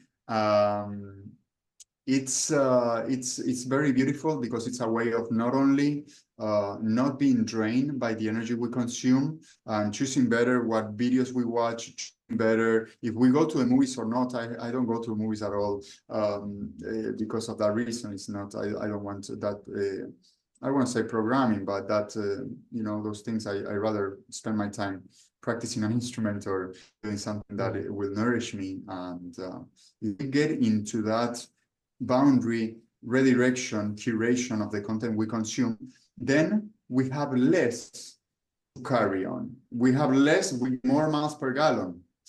But like, I like the word curation is used, because it's really about, what I do is like, I transmute energy. Like I really, what I do is I avoid all the things that are junk, they're like toxic for me, so that I don't have to waste my energy to metabolize those things and to get rid of those things. So I avoid all the toxic things, and I only add things that give me energy. So for example, I use movies as motivation. For example, I have certain movies that give me motivations or in certain situations, and so I use them, and that boosts me. So it's always the same thing that we're saying, right? Like, it's all about getting the energy that you actually need, like resetting, and then deciding from there intentionally to curate whatever you input in your body. Where you get your energy from, because you can get energy that pushes you down, because that's still energy, right? You can take something heavy that pushes you down, and that gives that aligns with the direction of gravity, and so it makes you decay, it makes you fall down. And instead you can consume things, or like consume in terms of also movies or any kind of content, conversations that elevates you. So there are these two directions that are like the vectors of the forces we are in, right? Which is the gravity of the earth that pushes us down, and the gravity of the sun and of the moon that push us up, right? And so we are constantly within these two forces, and the expansion of the universe that pushes us out to expand. So these forces are already forces that exist in the universe. We just have to decide which other forces we want to add, because if we add things that push us down, like heavy food, things that then we need to process, and so it goes in the direction of gravity, we're going to age, we're going to go down, we're going to become more unconscious.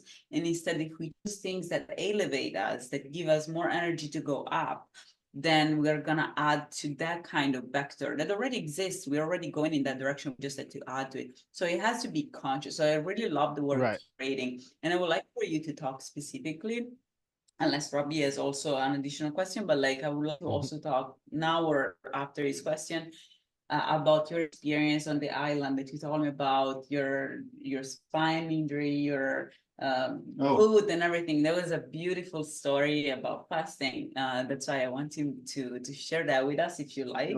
Yes. And but please, let's Robie, tell us if you have Yeah, I anything to mean, say just about before we get this. into that story, there's just a couple points I wanted to add about, the last little bits of conversation. Going back to the kind of being in harmony with the world around you, one interesting thing about fruits is that they're actually genetically and like they've evolved to be eaten. That is the purpose of a fruit, right? If you eat an apple, let's say maybe you're not a human in this example, but you're a squirrel or a monkey. You climb up this apple tree, you find a deliciously sweet, nutritious, healthy fruit. You eat the apple, and you're gonna eat the whole seeds as well, because you're a squirrel and you're not gonna take the time to pick through it. And then, you go about your day, you're walking through the forest, and you process the sweet fruit of the apple, and you pass out the seed, and then this apple tree has a chance to grow somewhere in a different location than where it was initially. So in this way, fruits have actually been evolved to be consumed. And when you eat foods of this nature, you're in perfect alignment, perfect harmony with the natural world because you're following that exact plan that has been evolved over countless centuries, and you're not going against that. You're completely in harmony with those natural forces. And then also to touch back upon, the curation aspect and the choosing what we consume, this may be a hard thing for people at some points because there are different forces, right? Let's say, for example, you talk about like scrolling on Instagram Reels on your phone. You are going to get a really big dopamine rush from doing this because, the algorithm is very intelligent. It's very good at picking out videos that are going to excite you. And it has this perfect, tricky little way of, throwing in these gemstones into the noise of all the videos that don't quite scratch that itch that you're going to feel like you just have to keep scrolling for hours. And this is something that, it might seem like you're getting energy from this because when you get to one of those like gemstones, you get this big rush of dopamine. But what it's really doing is it's draining your energy. And if you take a break after this and kind of just sit in silence after maybe you've been scrolling on your phone for 20 or 30 minutes, you'll find that your energy level is actually much lower than when you began. But instead, if you do something that maybe has a slightly, let's say, higher barrier of entry to start, let's say like maybe reading a self-help or spiritual book, something that, might take a little bit of seemingly internal force to begin doing. Again, you do this for 20 or 30 minutes.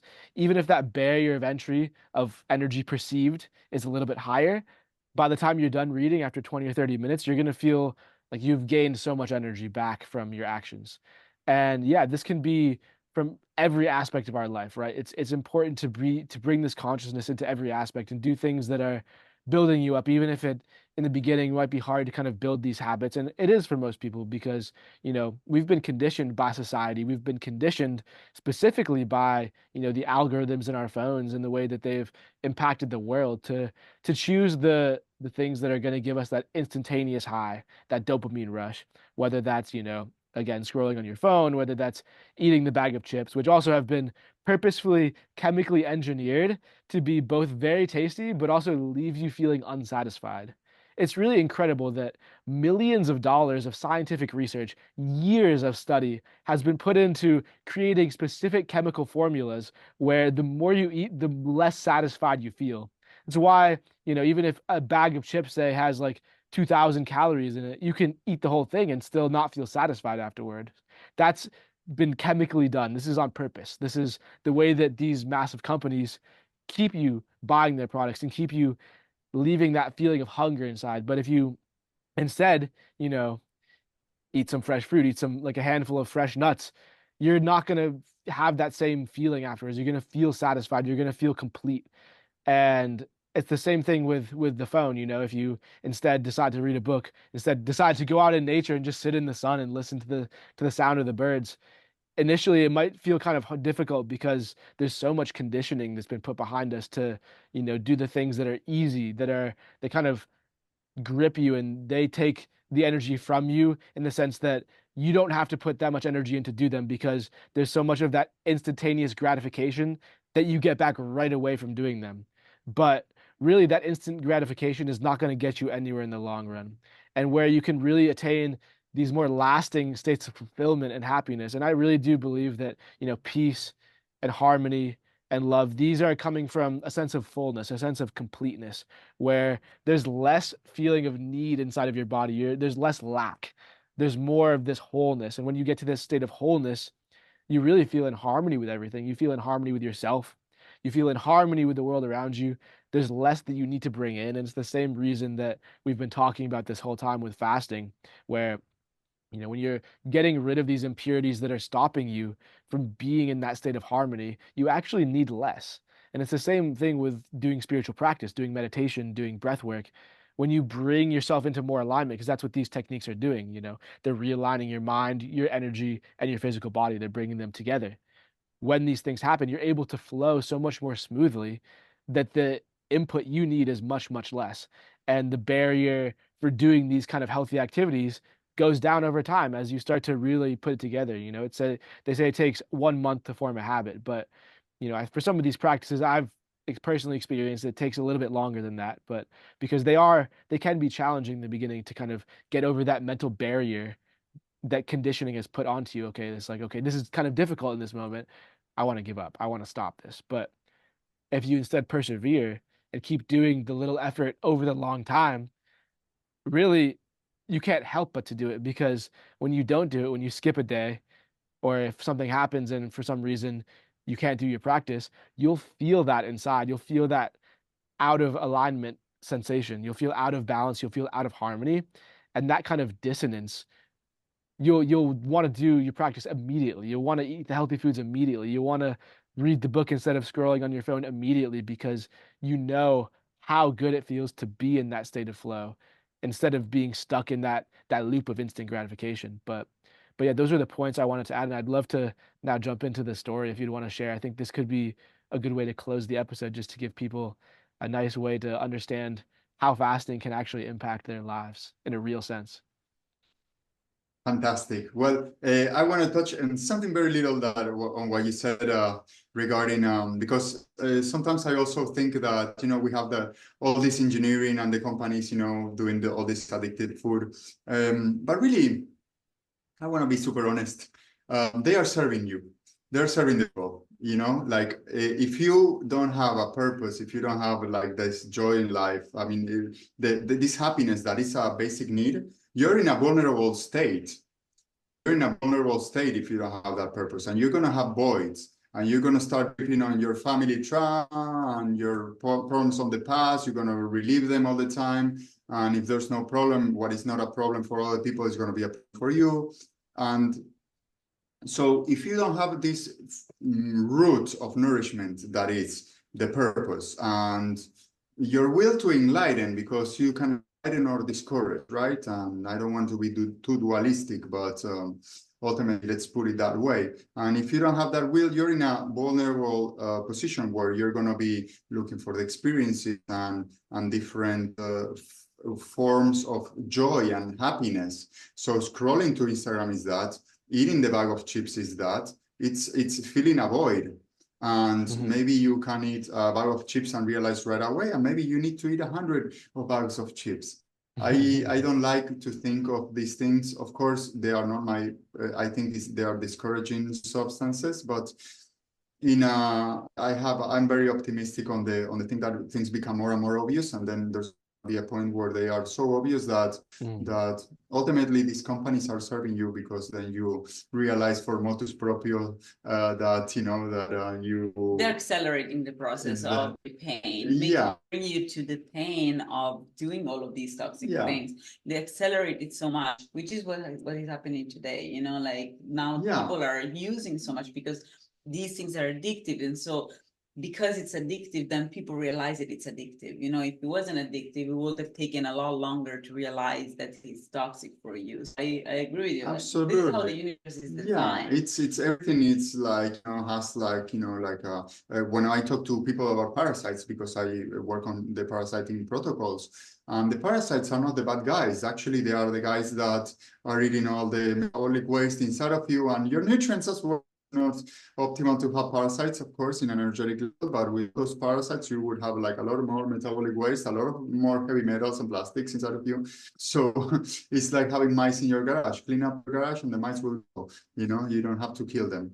It's a way of like just putting some order where to be, and accepting things as a consequence. And you will anyone will be very vulnerable if they don't have their roots, their foundation, their purpose. They're very vulnerable to look for the quick fix, look for the accelerating, for the adrenaline, for the whatever dopamine, whatever you excite, and you're in that position. So that's what I had to say on that. Please, tell your story. I really love it. I was living in Georgia, and I suffered a back injury that needed surgery. I went to a doctor, and really I was like in a lot of pain. I couldn't get in and out of the car like I had to, couldn't drive. It was very challenging, and had a series of things that happened. My gear got stolen those days from my car, and it was just like the only things left were like a pair of swim things, and I had the my free diving gear, right? So Mm. left. So I was like, well, this is a sign of the universe. What do I have left? It was I think 30 something degrees when this happened, and I was with a back injury, and I'm like, okay, I think I am here. I'm going to the Caribbean. So I did that. I went to the Caribbean, to a little town in south, close to Belize in Mexico, and in this I was living in a hut over there, and I was gonna not really stop, but then I step on a seashell, and that penetrated my foot. I didn't have a town over there, anyone to put stitches to me. So I went to another town. There was no doctor or anything. So I had my back injury. I couldn't walk really because it was in the part of the foot that,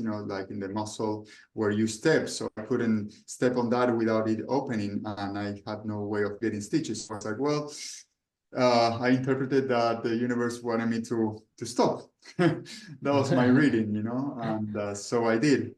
There was a Temazcal session that night, I remember. So I went to a Temazcal session. I went twice to a Temazcal session on a 16-day water fast, and then that prevented my foot from getting infected and close faster. So you fasted for 16 days after you had Oh, when I the was shell. having all this, yeah.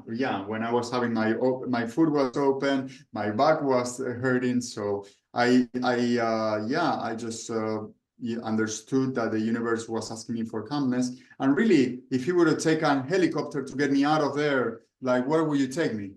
What can you do for me? Yeah, getting some stitches, that would have been nice, but on the other hand, like on my back, I needed back surgery according to the doctor, and really, and my father had 5 back surgeries and 1 neck surgery. He was never better from any of the surgeries, unless at least after 3 months, some other new problem came up. I have a lot of those surgery experiences in my family, so I learned from that. I said, I'm going to just fast and allow my body to heal. So I went onto that 16-day fast. Then I went to another, I refeed. I went on a 10-day fast. Then I refeed, 2 weeks fast, then 10 days, then 11 days, then 12 days, then 10 days again.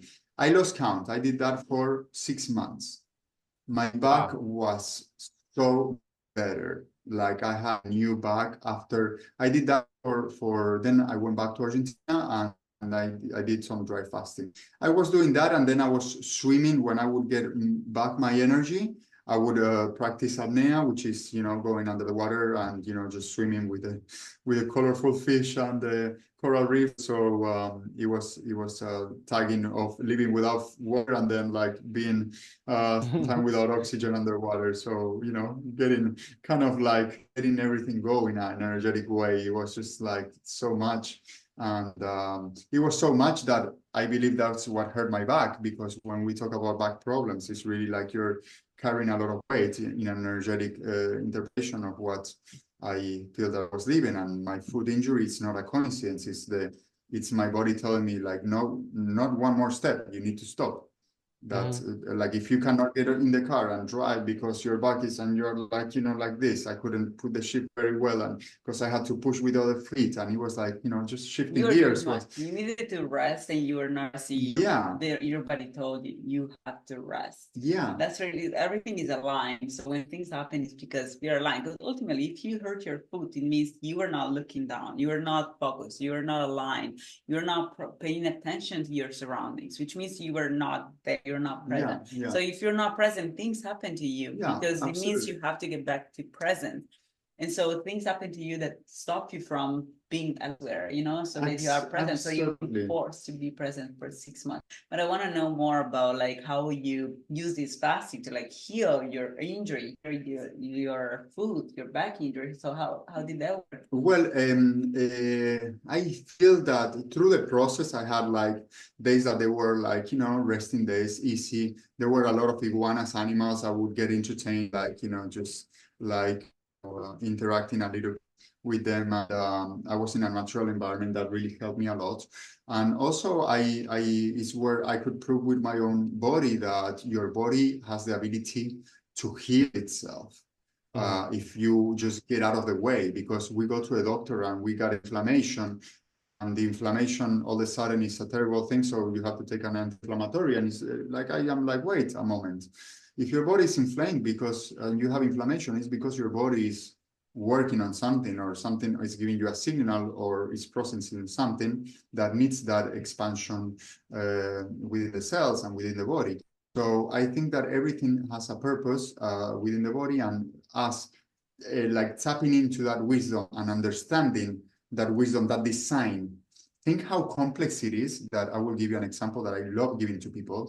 A marathon runner, if you run a lot, your legs will be skinny. You've seen the legs of a marathon runner. These guys are very, because they become efficient to their practice. If I grab the same person and I put them to cycle, which is a leg exercise as well, but their quads are going to be like, they have massive quads, right? Because why? Both are leg exercises, but it's different adaptation for the movement. For the gravity also they have to go through, because when you run, you have to be light. And instead, when you are on a bike, you move in a different way, because your quads are going to be horizontal. How clever is your body to identify what is optimal for you? And we have the tenacity and the courage to tell, this is my weight. Exactly. This is what my weight is supposed to be. Yes. When your body, how dare you telling your body how much you have to weigh? After thousands of years of evolution, millions of years of evolution of the muscles in our body's wisdom, otherwise, because the laws of the universe act at all times, all the time, they're always there. So everything is really perfect in flow and in line with the laws of the universe.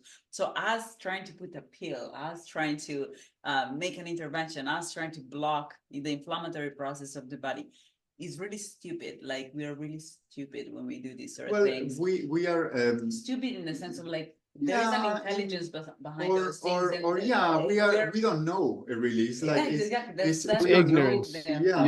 I like using a kinder word, because nobody likes to be called like that, you know. No, but we're talking for ourselves. Stupid. We're saying that it's not a form of intelligence, you know. It's a form of intelligence for us to know, to experience what is coming. I think, and I think it's very important that we have this acknowledgement. And you know, like, I sprained my ankle that same year. Before I sprained my ankle, I go to a doctor to get an X-ray to see if there's a bone or something, like, you know, because I think that for emergencies, medicine can be very good if you get in a car accident, if you cut your finger or something, if you need stitches or whatever, like, medicine is very good for you on those emergency cases. Absolutely. But like, after I sprain my ankle and I see that there's no broken anything, that I just need to heal, the doctor gives me an anti-inflammatory, which I told him, no, thank you, because nobody knows what it's doing, and I just trust it. And okay, I'll give you something for the pain. And I'm like, well, no, thank you, but pain is really like, it's a channel that it's a symptom also that something is going on. I need to know. I need it. I need it. And he told me, well, it must not hurt bad enough. And I couldn't walk. And I smiled at him and I told him,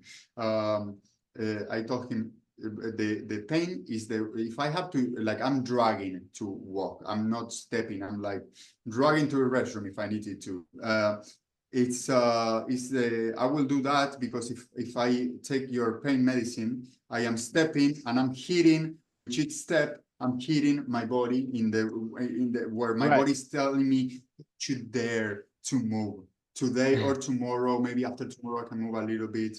And you know, my body is that's the Wi-Fi, the connectivity to how I feel, and I need to feel it fully until I feel something else, and I need to be present there where these things are. So and finishing to be aligned, and finishing that the story, it's basically huge. Taking the time, saying, okay, I'm gonna get out of my work, and I hope they understand, and whether they do or don't, I will have my priorities, and then get into an environment that will favor you, will favor your stillness. And also, people that love you will be very concerned.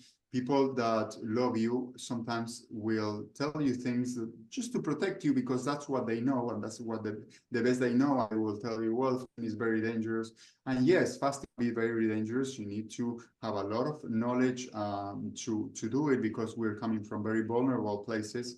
where we don't have much sensitivity, so we need to read that or go or connect with a professional that can guide us through the process, at least until we learn how to, take those baby steps until we, we become self-sustainable and we are in tune enough to keep on growing ourselves. But yeah, Beautiful. people that love you sometimes will try to protect you and tell you like this is dangerous, you should do this or that, and I think that it's dangerous to do also to keep on the Anything can be dangerous, and we keep doing those things. Oh But yeah, like, how is it's your back now? it's dangerous to stay in the same place. My back is fantastic. My feet, like I have to look for the scar because it's very minimal now.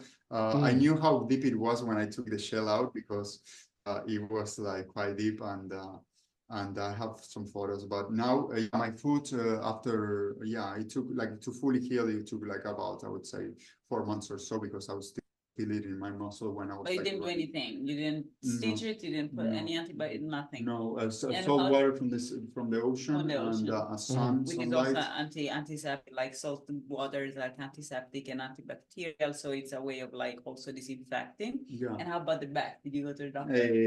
Yeah, well, I mean, I did like a regular checkup, and they didn't understand how it was because it was like a mechanical thing or all these explanations, and I do understand that how the body, because it's and I had an episode, it was, and this helped me to guide people sometimes because it went to me with a few things, but with my back, when I was doing the 9-day dry fast, that was my longest dry fast, I want to say maybe day 5 or 6, I felt someone was stabbing me in the back. It was a pain that I could barely move, as the injury just happened, and maybe even worse. And that lasted about 2 to 3 days. And after that, it was something was like let go. It started relaxing, and I had a new back. Like that was That's like the incredible. breakthrough because it started improving little by little. And what I think about that is, it was the energy I feel that. yeah, and it's like, a lot of these physical things that, like you were saying before. Wait a second, Robbie. Let me finish this. You know what I love about his stories? That he's like, on day 5, day 6, I had this pain, or I had this symptom, or I had this thing, and I kept going. And so this is the point, that the great majority of us are so used to pain, get a painkiller. Issues like depression, get something antidepressant. You can't get a pill for it. So we're so used to, whenever we have the obstacle, that is in fact part of the healing process. Whenever we encounter that obstacle, we're like, stop, let's do something to put a patch on this, And instead, that's part of the process. That's part of the process of healing. So I love that the reason why all of these stories end well is because it goes through things without stopping. And so it ends well because he encounters obstacle and he doesn't think, oh my gosh, I'm fearful. I don't know what is happening to me. He just thinks, oh, let's see. Let's see how it will go. He just observes and he trusts, faith in the wisdom of the body, in the universe, and how things work, are supposed to work in a perfect way. So he just trusts, he has faith, and he waits, and things go well. So most of us, it's always about capitalistic society. We have forgotten about waiting and see what happens, and observing and having faith. So most of us, we are so fearful that then we believe, okay, we panic. We need to put a patch in it, right? Including inflammatory thing, because I actually have published an article, a scientific article, on the fact that inflammation has 2 sides. There is a side that is pro-inflammatory and is part of the cleansing of the body and of the debris, and the part that is pro-regenerative, and it's still inflammation. And these things, in everything we do, there is always this pro-inflammatory wave at the beginning, and then the pro-regenerative wave at the end, but it's still the same inflammatory cells that do the same that do these 2 different sides of the process. So if we use anti-inflammatory drugs, we're just completely shutting down a process that is part of healing. So it doesn't make any sense. Using anti-inflammatory drugs, unless it's really necessary, it's actually blocking your body from counteracting the infection, from regenerating itself. It's actually a blockage instead of a aid. Please, Absolutely. We Robbie, get on the body's weight. Yeah. please, Robbie, I don't want to interrupt you, but I had to really say this. Well, yeah, what I was gonna say is just it's kind of similar actually, but a lot of things that are, like these deep wounds or these traumas that can be impacting our psyche, they actually get expressed through physical symptoms. And this is something that, they talk a lot about in Buddhism, but also in yoga. You might have, this really let's say like a childhood trauma, and it expresses itself as maybe your back injury. It's something that, you're carrying too much emotional weight at some point in your life, and now it's expressing itself as a physical symptom because when you were in that state, you weren't fully in your awareness, you weren't fully present, you weren't fully experiencing whatever that emotional pain was. So, energy can neither be created nor destroyed. So it can only be transmuted. So this emotional trauma energy has to be expressed in some way. And since, maybe the initial cause is, somewhere buried in your subconscious mind, it's going to instead express itself through a physical means. And the only way to move through this is to feel it, is to experience it. And maybe you're not experiencing, again, the initial trauma, the event that happened, but you're expressing the way that the energy is transmuted. You're experiencing this physical pain in your body. And through that experience, when you can look at that pain without judging it, right? Without saying, ow, this is pain. I need to do whatever I can to stop this right now. You just simply take a step back and again, go into that like witness modality and say, okay, I'm experiencing pain. Let me just sit with this. Let me see what's happening. Let me trust. And again, what you said, Nancy, trust is a really important factor. That trust and that faith that it's happening for a reason, that this pain is temporary. Everything is temporary, but acknowledging that this will pass and that on the other side of this pain is healing and is, the journey through that experience where you can release and you can give it back to the universe and not be burdened by it anymore. So that's, yeah, thank you again for sharing that story. It was very amazing. And I think our I listeners can love get a what you lot just from said it about, like about, just waiting because everything goes well. I have it tattooed here. I have it here. It says nothing bad can happen, which just simply means that really the universe, like as a caterpillar goes to its own phases and becomes a butterfly, the caterpillar doesn't know that it's going to become a butterfly. It just goes through pain. And it feels like being a caterpillar becomes painful to the point that it starts changing and going through metamorphosis, right? It doesn't, the caterpillar at any stage of the process does not know what is going to happen. It just knows that it's too painful to go backward and it has to keep moving forward. But ultimately becomes a butterfly. And this is the same in nature and everything, like everything is really painful, it's traumatic, like going through things is painful, but then ultimately it blooms into a flower. So we just have to be faithful and be trustful of the process, trusting the process and trusting the things that are just meant to bloom. If you just stop in the middle of the process or you try to block it or you try to put an aid on it, you're just stopping a process. If you just trusted it, it will just make you bloom. So you just have to trust it and to keep going and go through pain and go through painful things, because even like these things that you're saying, like going through a pain without getting stitches, that changes you. Like you're today here with us talking about this and being able to tell people about fasting because you have hurt your food, because you have hurt your back, because you have decided to go through the pain instead of getting an anti-inflammatory or a surgery, So ultimately, spiritually speaking, this is you blooming, right? But you are blooming because you went through all that pain, you overcame it, and now you can talk about it. And I can tell one more thing, that we don't know what our luck is. We don't know what's the end result. I will tell you one more thing about that story. It's something that I like telling my friends, and I have many synchronicities like this in my life. But I took the wrong step that morning. I remember after my swim, I already swim. I wanted to wash my shoes, and then I jumped back in the lake, and pop. That's how I jumped back in the lake, and that's how I cut open my foot. I was gonna be a few days there, and then I was gonna travel a little more in the mountains, and that hurting my foot didn't allow me to I was like, okay, I'm there. I'm gonna go to the next town, see if I can get stitches there. Nothing. So my friend that I was gonna meet elsewhere a few weeks later, like 2-3 weeks later, I was gonna meet him over there. I think he ended up showing like a month after. But he, a childhood friend, we were gonna, I was gonna meet.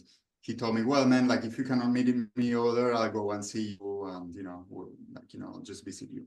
So on his way of going to see me, he stopped at an island. He met this girl, and then they traveled to where I was, because I told them it was very nice where I was and it was very cool, so they should come. So this girl ended up meeting another guy that was there in this place, and yeah, the last thing I knew was that this was a couple of years, because I haven't followed up with the story, but she was pregnant and living with this guy that she met. So imagine if I didn't take that wrong step, there's a baby that would not exist in this planet, because I would have met my friend elsewhere. He would have not met this girl would not travel this other guy. So it's just like I think it's called the butterfly effect, or something, but it's just crazy that, you're like, oh, I took the wrong step, and now I'm stuck here. And, but, just wait and see, because everything will have an outcome, and you don't know how impactful or beautiful, or and it has we tend to judge things too early sometimes, Right. and miss the information. If you go From our and you're eating limited healthy, perspective. tell my page, From our limited perspective, we can't see how all the pieces are fitting together. And, sometimes you might get the hindsight, like that beautiful experience you had where you see how the pieces fit together afterwards. But many times we don't even get to understand that. We just have to, trust and have the faith that, what's happening is happening for the right reasons. And we don't even know. I mean, something as simple as, one piece of advice that you give to someone could change their life. And you may never see that person again, but that's why it's really important to just, have that faith and have that trust that you're on the right path. And, the things that are happening in your life are happening for a reason. And when you start to kind of surrender into that feeling, absolutely, you see so much more beauty in this life. absolutely, absolutely. Well, guys, So I think thank you so much. now's I a feel good like we can time, wrap it up David, if here you with want to Robie. just promote anything that you've got going on. We'd love to hear about any of your offerings, anything you want to share with our audience for a couple of minutes. Yes, of course. I upload content. It's nutritional justice on Instagram. I also see patients one-on-one, and I also I'm always happy to give talks. I do give talks about fasting, about the 5 factors of food. There is hydration, energy, nutrition, metabolic waste, of detoxifying power, and the electromagnetic field. So like the 5 factors of food, talking about fasting also for people to empower, because ultimately energetically what I'm offering to people is become freer, expand their horizons, and become free, self-sustainable, and understand that, as I was saying, the more medicine can save your life in an emergency, but for anything else, you can take more power and more control and have more efficiency.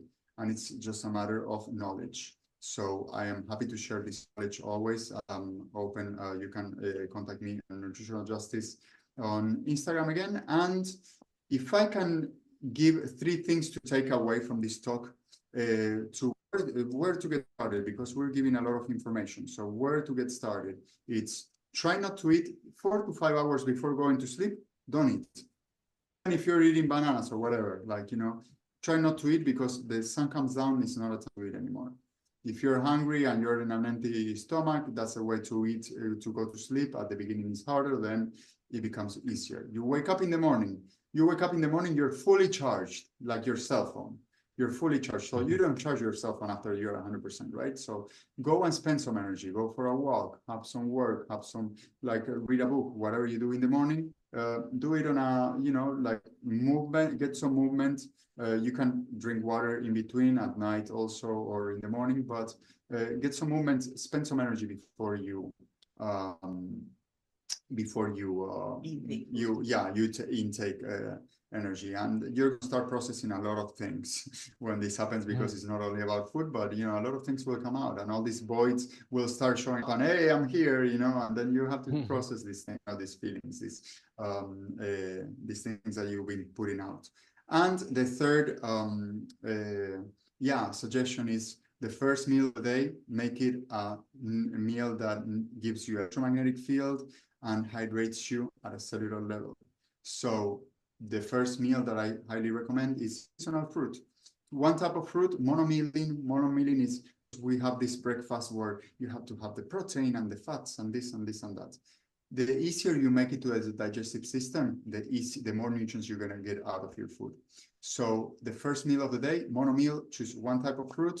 It could be, if it's summertime, it could be mangoes or watermelon, or whatever fruit of the summer you like. In the winter, the citrus are really good. The apples are really good. So eat as much fruit as you would like. As long as you in normal parameters, what's normal, right? But make sure your food hydrates you and gives you an electromagnetic field. The first meal of the day is the most important. The breakfast is the most important meal of the day. It's just that the timing of the breakfast should be changed, because it should be closer to noon or whenever you're hungry. And if you're very busy in your day and you have a meeting at 12 and you haven't eaten, you can skip it and eat later. You're gonna be fine. Start curating those things. If there's no healthy food where you're at, hold on, wait, navigate it. If you feel that you're fainting, okay, sit down, don't faint, just sit down, lay down. If you have these feelings, honor them, because in a process, honor these things. Those are the three takeaways that I want to give any viewer that doesn't know how to start. And again, I'm happy to work on a personal level if you want to get more. Nutritional Justice on Instagram. Justicia Nutricional in Spanish, if there's Spanish-speaking people, this same content translated. Perfect. Thank you so much, David. We loved having you here. Thank you, David. I loved it. I'm sure he loved Thank you it as so well. much. Thank you so much. It's been so educational and so deep, because I love the fact that you have your personal knowledge on these things. You're not just talking from a book kind of knowledge, like you really have experienced your own things, and you can tell, and you went through these things, and I can tell that you actually just wait, and I love the whole process that you talk about in the stories. And thank you so much. Thank you, everybody, and hopefully you guys enjoyed this episode, and we'll wait for you next time. Please make sure that you turn on the notifications so that you get notifications whenever we upload a new episode. And again, my website is www.360holisticcoach.com. You can find Robie on Instagram at thank you. Robie You can Paris. find me on Instagram at my full name, which is at Robie Newman Paris. And again, my website is in development, so it will be up soon. And I will be updating you guys as soon as that happens. So again, thank you so much, David. Thank you for everyone that tuned in today. I really hope that this was a meaningful conversation for you, that you get at least one nugget of wisdom that you can take and apply to your life. And yeah, we'll see you on the next episode.